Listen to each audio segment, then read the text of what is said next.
Today we're going to help you pick the very best civilization for waging war. So stick around in this video to crush your enemies with the right civilization choice.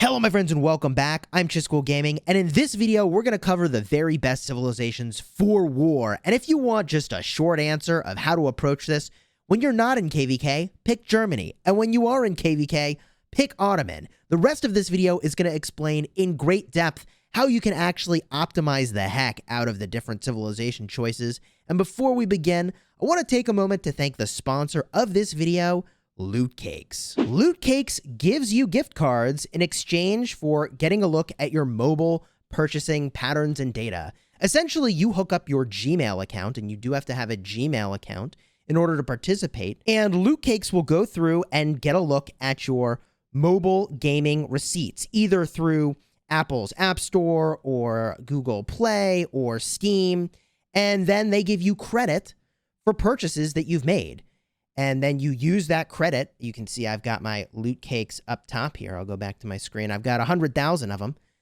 You turn those into gift cards, which is kind of amazing because I'm not really doing anything differently than I would have otherwise with my spending in mobile games, and now I'm getting gift cards for it. But what's more is, even if you're not spending at all, or maybe you are, you can join an alliance. I've created two, and there are extra rewards for participating in an alliance. So I'll show you now. Here's the Rise of Kingdoms alliance that I created. Anybody can join. Doesn't matter what kingdom you're in. Doesn't matter what alliance you're in Rise of Kingdoms. Everybody joins into this alliance, and then boom, we all get more rewards for all of the purchasing that everybody else is doing. So as someone who likes to spend a ridiculous amount of money in mobile games, I spent $40,000 in my first couple years playing Rise of Kingdoms. Look right up in the top if you want to see that crazy video, right? Yeah, this is going to be pretty valuable to me, getting some amount of money back in the form of gift cards. I thought you might like to see this. And if you don't already have a Gmail account, you can always create a Gmail account to start putting your mobile gaming receipts to. That way you could sign up for Loot Cakes and start getting money back in the form of those sweet, sweet gift cards. Loot Cakes is currently only in the US, but additional countries and email providers are planned for the future.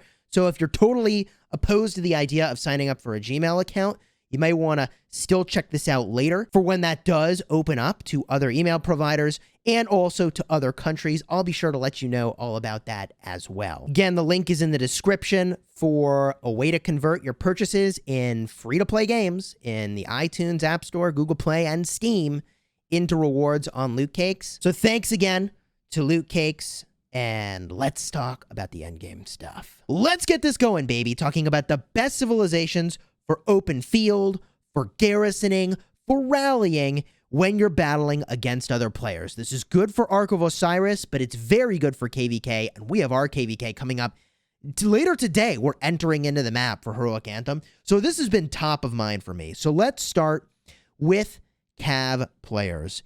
If you are a Cav player, I actually think if you're going to be fighting, you should still go with the Ottoman Empire.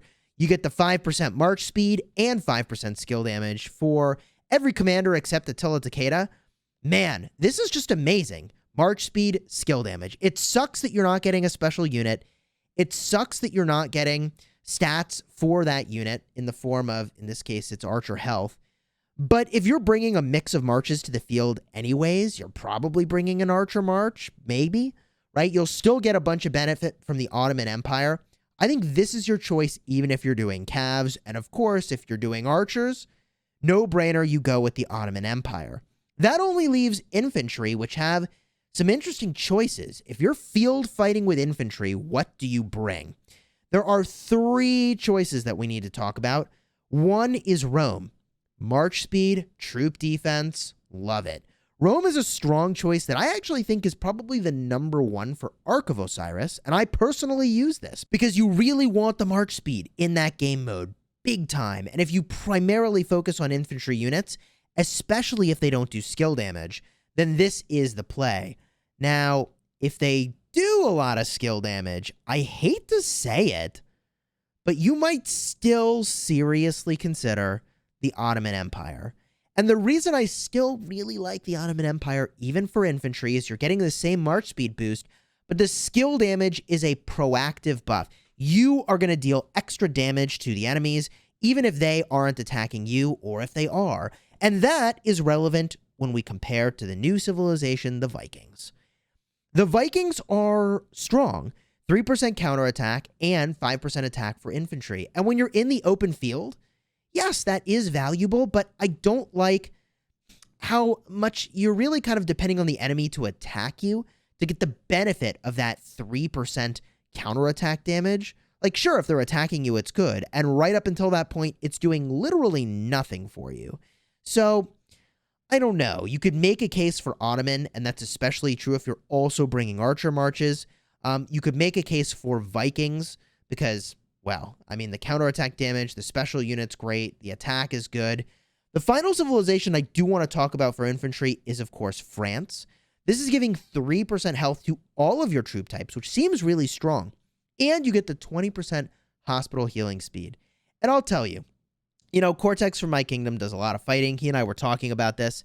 And even he kind of feels like the 20% hospital healing speed, at the huge amount of fighting he does, he's like one of the top fighters in our kingdom, it's still not enough of a speed up savings in his eyes, and I think I would agree, for it to be worth it to go France, which means for most people, you were almost certainly better off picking a different civilization other than France. That would be like Rome or Ottoman. So this is why I said for open field fighting in war, the short answer is almost certainly the Ottoman Empire.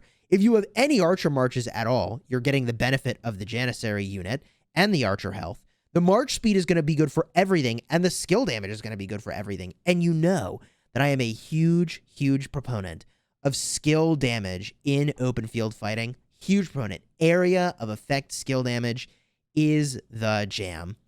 Now, if you're going to be rallying in KVK or in Ark of Osiris, there actually is some interesting choices here.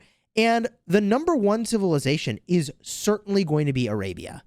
5% rallied army damage is huge, okay? It's so good that even if you're picking infantry, I would pick Arabia for a rally instead of picking the Viking civilization.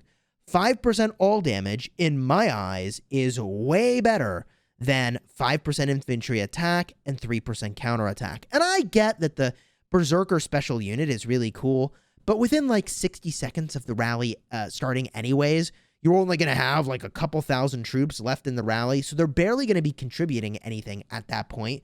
So I think if you're rallying calves, the answer is Arabia. If you're rallying with infantry, the answer is still Arabia.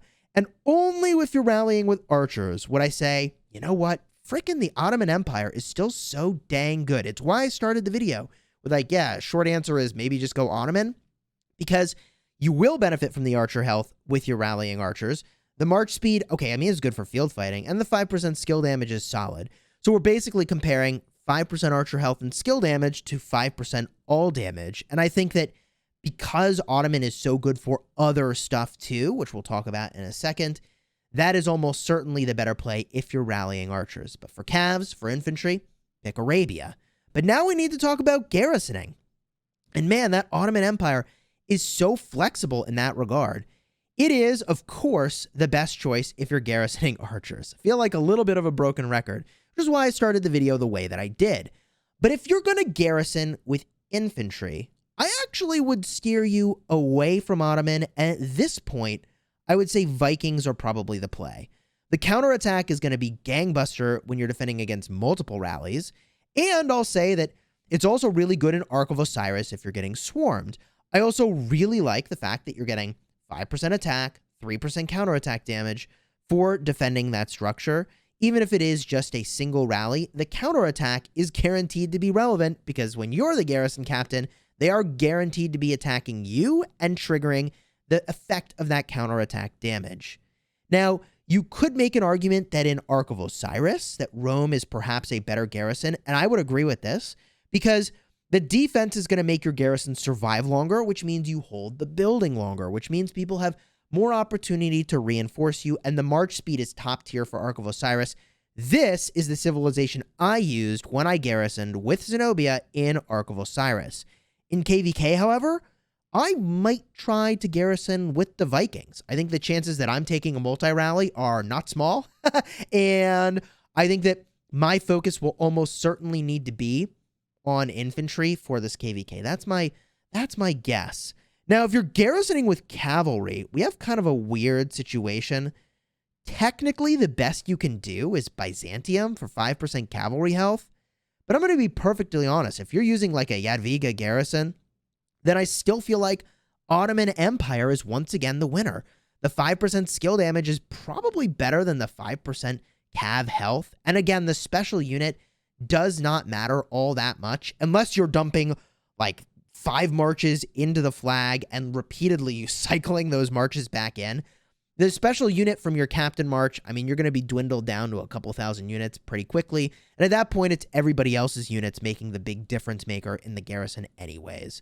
So if I were to summarize everything that we have covered so far in this video, like, yeah, Ottoman Empire is just absolutely gangbuster for field, for rally, for garrison.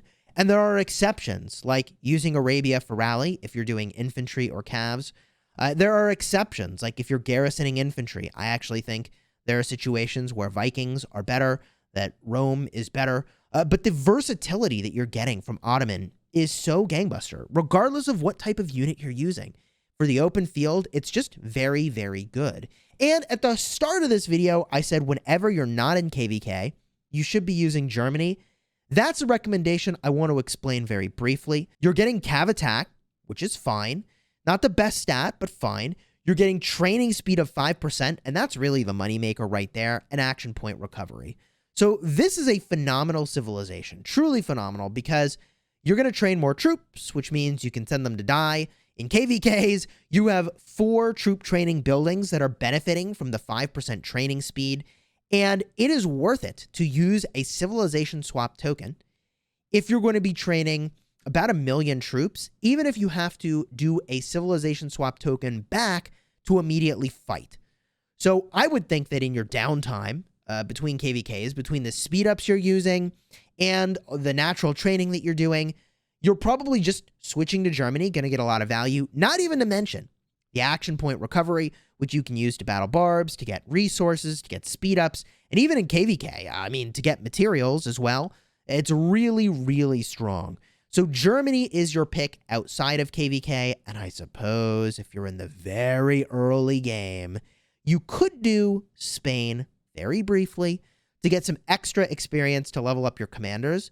That, I think, would be pretty reasonable if you're battling all of the Guardians at the holy sites, and you, for a short period of time, really want to get lots of experience. If you need that, you could do that. Now, this video is not about starting civilizations, but if you want to see my recommendations for that, I'll put a card up in the top for the very best starting civilizations in Rise of Kingdoms so that you can get a great freaking start.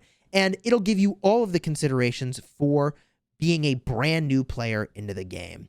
But I personally, going into war very soon, I'm looking very heavily at Ottoman Empire. And since I'm going to be garrisoning, very heavily at the Viking civilization as well. My game plan is probably Zenobia YSS, but man, I might be using Jadwiga too. We'll see.